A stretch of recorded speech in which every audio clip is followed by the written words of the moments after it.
Hello friends, this is our 18th lecture on feminism. Now we are discussing certain terms connected with this movement, that is feminism. So today we have the sixth one, US hands. US hands, French word, so I pronounce it like this.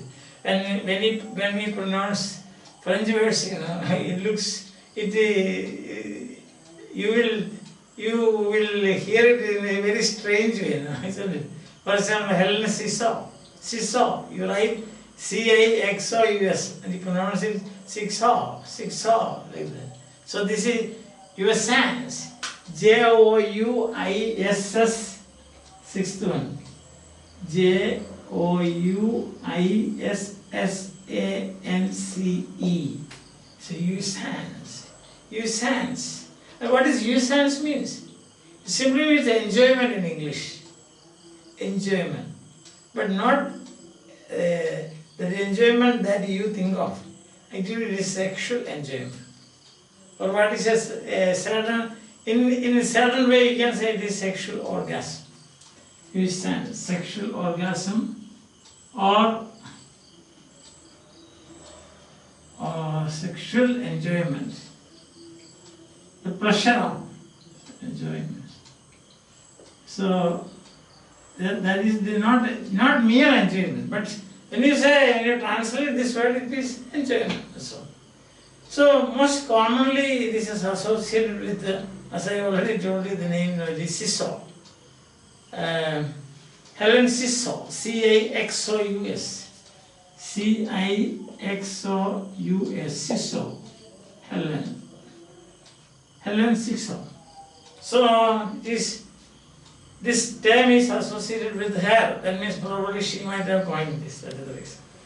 So according to her, a female body is unrepresentable in language, that is symbolic order. Language is symbolic order. She was influenced by Lacan. Lacan's mirror stage, symbolic stage, and real. No, you know that the three stages. An infant's mirror stage. The other one is symbolic stage, next one. That is parents. You come to know about the world and then you see the real world. So he says that is impossible because this is Lacan's psychoanalysis. Now, she says that it is what can't be spoken or written in a phallo-logocentric symbolic order. Phallo-logocentric. What is this phallo-logocentric? Phallo-logocentric. Centric means center. Logo means word. Logo means word. And phallo means masculine. Masculine. So masculine centered word. Masculine centered means language where the symbolic order is totally controlled by a masculine way of speaking, masculine from the point of view of masculine speaking and writing and also using the power, so to say. So it is what can't be spoken or written in a phallo-logocentric symbolic order. You cannot write it. Because the symbolic order language is dominated by, or in another way you can say corrupted by, if you want to put it like this. That is phallo-logocentrism. Means male power. Language is within male power.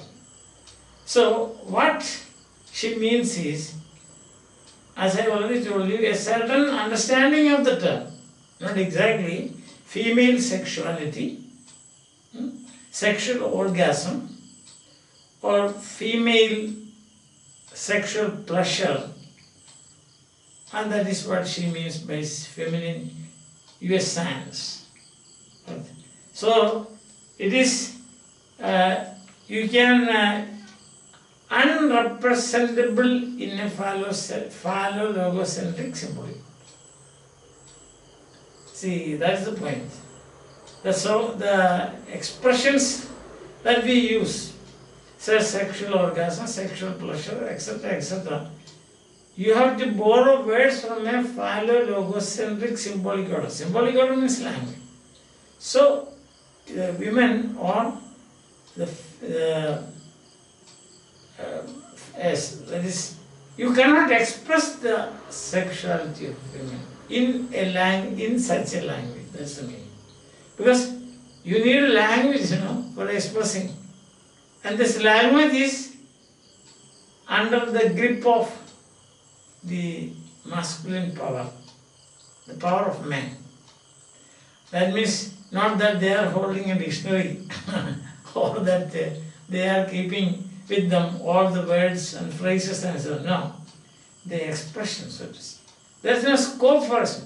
I'll give an example.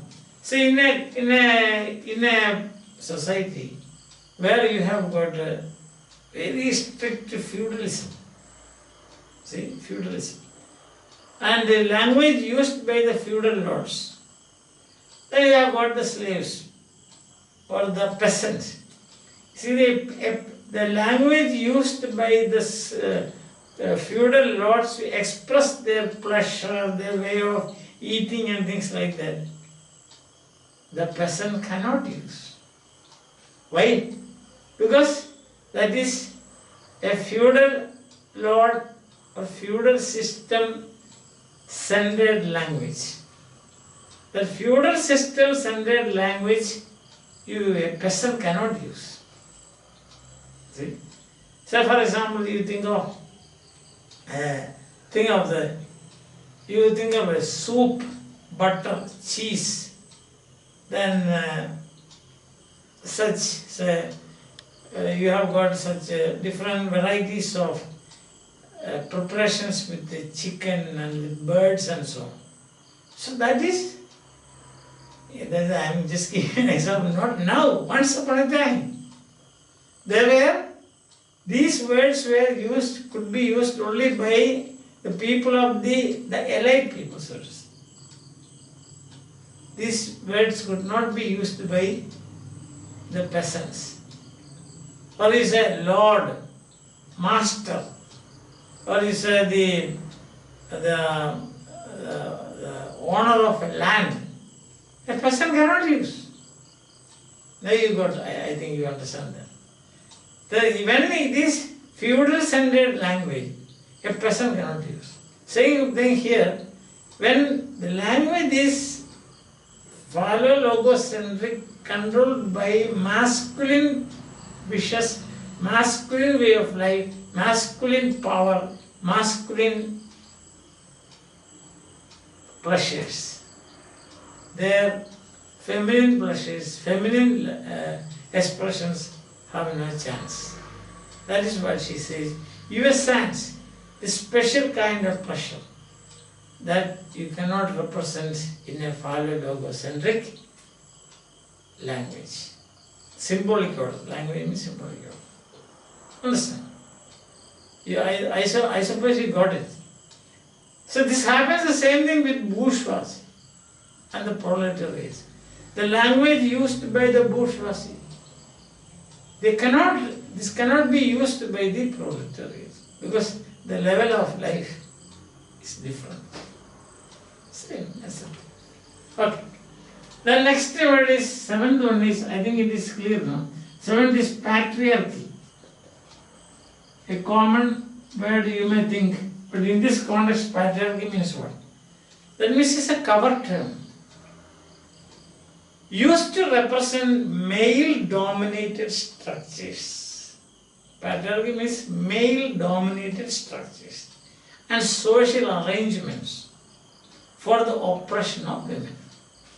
So I will give you a simple example. In certain countries, certain places, you have got separate places in a bus, one for men, the other for women. So already there is a kind of social practice where women are oppressed. Separation is there. That's a very simple example. Wage gap is one. Wage gap. Same qualification, same job, same skilled work, but different salaries, wages, so to speak. So it's a cover term used to represent male-dominated structures and social arrangements. For example, clubs for social clubs. Women are not allowed. Or in certain cases, what happens is you cannot participate in certain rituals. So there is oppression. Only men can do that. Understand? So that is certain practices, certain traditions. Only men. So social, all male-dominated structures and social arrangements for the oppression of women exhibits a kind of what we androcentrism. Andro means masculine. That is centered around masculine way of life. A male-centered way of life. Coupled with what we can say patriarchy, you have androcentrism, and then you also have got that you have to, it assumes that male norms operate throughout the social institutions and become the standard to which all persons should adhere. See, the order comes from the male, and everybody should, women should adhere to that or obey, be submissive to that. That is patriarchy. It's not just that a family and father is the most important person. Not just that, but you find it like Foucault says, through it penetrates and interpenetrates power through discourses, through institutions, through practices, through culture, through way of life, through arrangements, social arrangements, through male-dominated structures. Family is a male-dominated structure, right? Certain jobs they are not allowed to take up. So this is patriarchy. It's not as we say patriarchy, just a word in the dictionary which means domination of the father of the family. No. It has got what we can say the roots. See, and it is like it's a system, so to say, and the system is each and every moment itself. It is an automatic system, so we can say. It is self-propelling. See, and it works. And the main work of this patriarchy is suppression of women. Listen, by oppression and repression, leading to, as I always say, depression. Understand that? So that is patriarchy. I don't think it's a simple thing like a word. Now we comes to about the eighth one is follow logocentrism, which we have already follow logocentrism. That is another word, key term here. Follow logocentrism, we have already said language, we have seen, used for foregrounding or projecting the masculine word. Follow logocentrism is foregrounding or we can say projecting the word masculine. Systematically excludes, not only just the positive side, there is a negative side also. Systematically excludes, disqualifies, denigrates, then diminishes, silences the feminine. You got the point? How many words I used? So it's not only projection, up to that it's alright. I am projecting myself, or I am giving importance to myself. That's okay. But along with this, the other side of this is to put them down. See that? Then you denigrate them. You diminish their importance. Silence them. Disqualify them. Exclude them. How many words? 1, 2, 3, 4, 5. 5 words. penta ways of letting loose or unleashing oppression on women by the use of phallologocentrism or phallologocentrism. What happens is projection is one, but systematically excludes, disqualifies, denigrates, diminishes, and silences the feminine. That's it. Hope you are following. Simple things, but it's good to know. Because sometimes what happens in your exam, you will get short, very brief. So explain in 1 or 2 sentences you will get. So this is an exam-oriented explanation that I am giving. Not that you don't know. I know you know all these things, but still. And now we have got waves of feminism. Waves.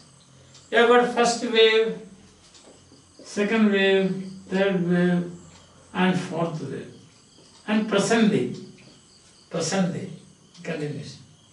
First wave feminism, it's 19th century to early 20th century. 20th century, you have great people like Wollstonecraft and so on. And that is mainly meant for legal rights. The focus was on legal rights. Right to vote. So legal rights. Right to vote. We already have a detailed discussion on this one, but I am just giving you the gist. The second wave, you can say, that is from 1960s. So there what happens is independence and greater political action to improve women's rights. So 1960s to about 1990s. Second wave, you have got liberal and radical approaches. Independence and greater political action. Independence and greater political action.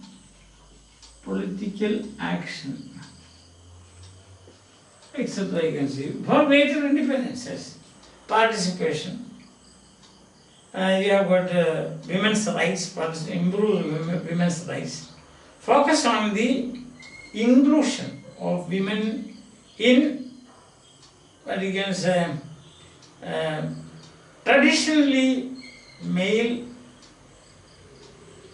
dominated areas. So they stood for that. They said you should include us. For example, in the army, you should get. See, professional studies, you should get. Educational rights, you must have.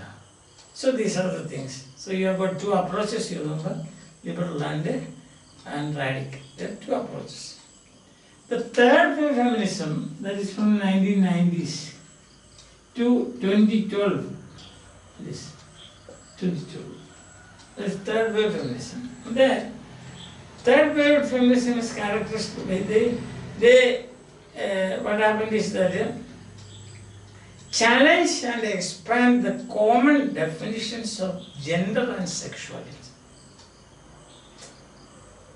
Definitions of gender, sexuality.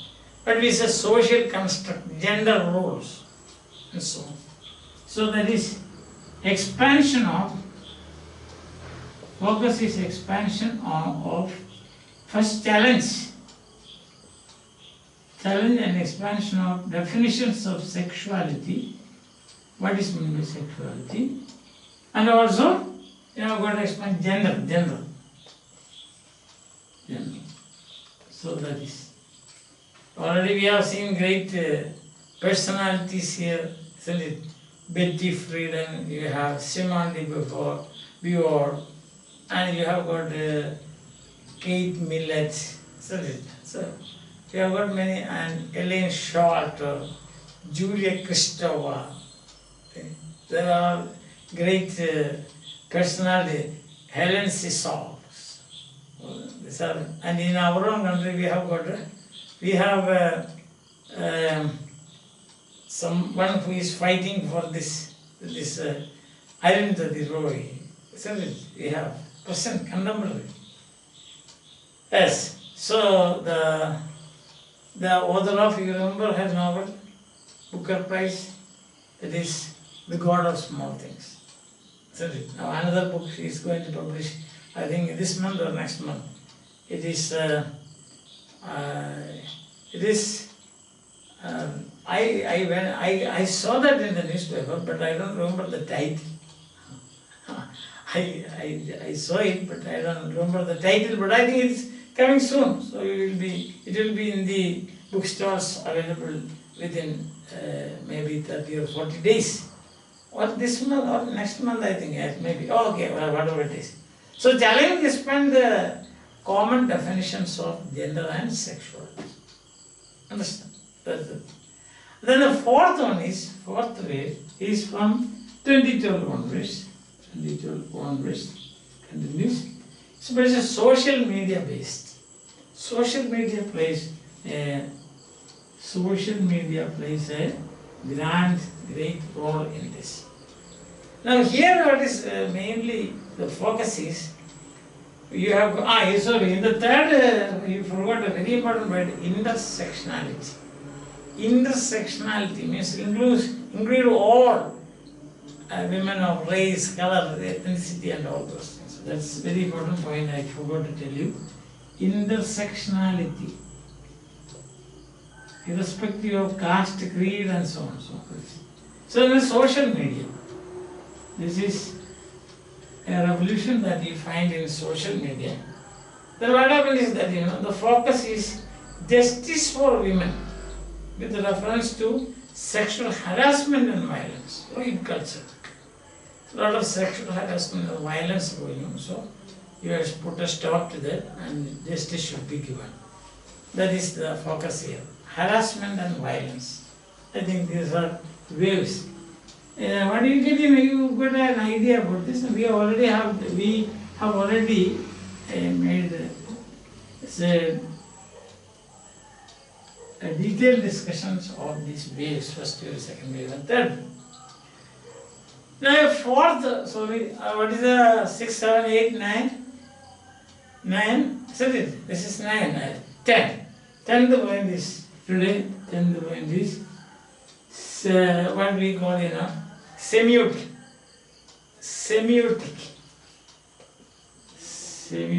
Semiotic. You can see semion means sign. This is of course influenced by Julia Kristeva.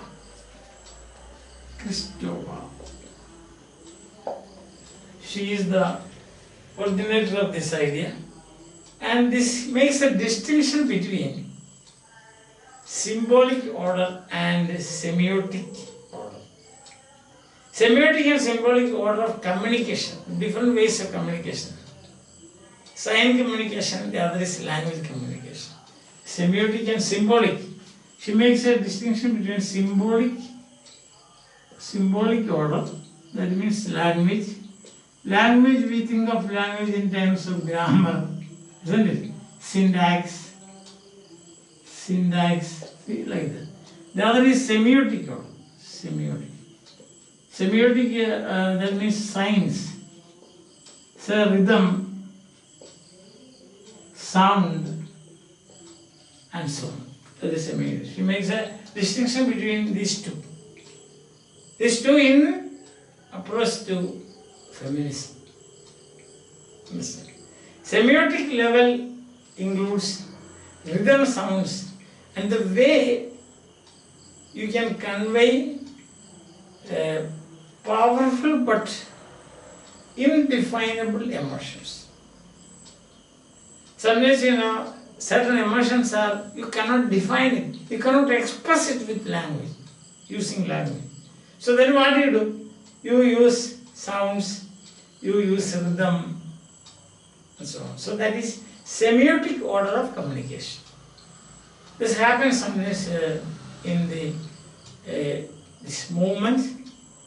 Language is not enough. There's already you have seen US stance, where the follow logocentric language is not enough.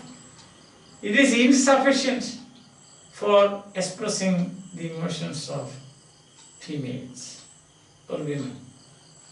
So you need semiotic order of communication. So language, when you use language for communication, that is symbolic order. When you use other means like sound, gestures, and also rhythm and so on, then that is semiotic order of communication. Where language fails, semiotic order takes. Understand that? So this way. So these are, today we have discussed again another 5 more. So let's have one more. That is, I told you about LGBTIA. LGBTQIA. LGBTQIA plus. This is an acronym. Means you put the first letters of words together and make a word. So it may be pronounced or it may not be pronounceable. For example, if you say WHO, you can pronounce it. World Health Organization. WHO. And UNESCO. This you cannot pronounce. How will you pronounce? LGBTQ. You cannot. So the full form we know: lesbian,